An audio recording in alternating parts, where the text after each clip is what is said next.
Well, hey, good evening, guys. Had an interesting thought for you tonight, and that is how can farmers and ranchers cheat on their taxes?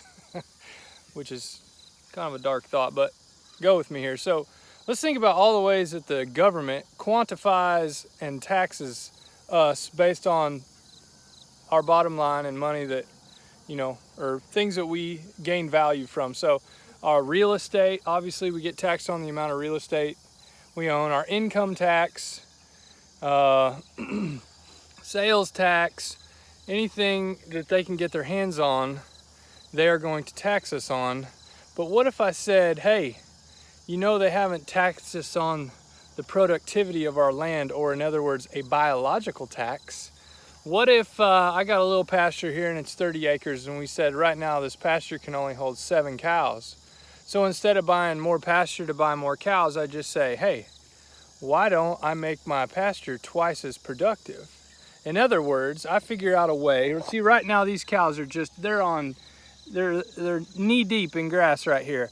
I can figure out a way to get my land to sequester more carbon, to photosynthesize more sunbeams, to absorb more water, to recycle more minerals, and I can do all that on my land the productivity goes up, therefore I can profit more without having to do things like buy more land so they can tax me on the real estate. Now, how does that have to be done? Well, in a biological tax, we would call it, we would want to increase biology. So we would have to make some changes. If we want to increase the biology of the forage, grass grows in a curve of senescence, a bell curve. And in the early stages, it grows slow, but when it's a baby, and then when it grows a teenage, it grows real fast. And then when it gets to nursing home grass, it just slows back down again. So we want to constantly keep grass in that second stage where it's just teenager stage.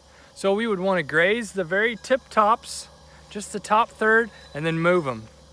You say, well, Matt, that's kind of wasteful. You're wasting 2/3 of your forage.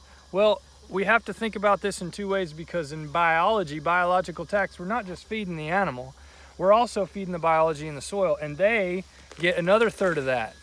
This stuff, they eat this too. And you see, when they start to feed the plants, then they're able to do things like, Now, the other thing we would have to stop doing is we couldn't worm our cows anymore. No more ivermectin if you're going to be doing biology, because you see that poop is loved by things like chickens and dung beetles and earthworms. A dung beetle won't touch poop from a wormed cow. Now, there's no biology in that poop. It's completely sterile. So if you don't have dung beetles on your property, they are not going to be pulling manure down and cleaning and sterilizing your pasture, so that the next year when you graze over it, the cows are picking and choosing where they have to eat around the manure piles.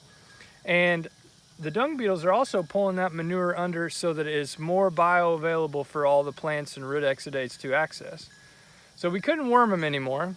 We probably can't, we can't be using herbicides and pesticides. The most widely used herbicide on the market right now was never patented as an herbicide. It was patented as an antibiotic, which means no bacteria. Well, what do bacteria do? Well, I talked about that several videos ago. We have to have bacteria in the soil to break things down for us. That is paramount. We want bugs. You see, when bugs get out of balance, that's a sign telling us that maybe something else is out of balance. We got to have diversity. We don't want a monoculture. We want as many cultures of grass as we can invite. That's right. We want as much biology happening.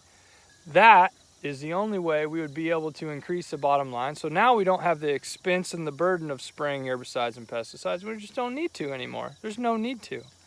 We don't have the worry and need of having to worm the cows. We're like, well, Matt, how are you going to do that? Because then the bugs are just going to take over. How are you going to transition to do that? Well, several ideas. If they're always on the move like they were in nature, we mimic that system like the undomesticated cow, much like the herd buffalo. They're constantly on the move. They're never stopped in the same place. We're not playing the lot, plop, stop game. They're always on the move. Even if we have to feed hay, it can be on the move. And you see, once we do that, time after time, the ground has period enough to rest. And then it can recover and heal, just like our bodies need to right now. A lot of us are walking around with digestive issues, and it's simply because we just never give our guts time to heal. That's called fasting, by the way. So, increase the bottom line. Well, they aren't taxing us on biology yet. The time could come. But those farmers that are hacking into the system of biology and nature, those are the ones making the most money right now. Hands down. It's worth a thought. I'll post a video on here from Greg Judy and the grazing school he did at Minokan Farm. Incredible video. I watched it this morning. That's where I got the idea for this sort of rant, I guess it is. But anyway, let's all work on biology together, because nature's way more fun to work with than against. Anyway, love you guys. Good night. We'll see you tomorrow.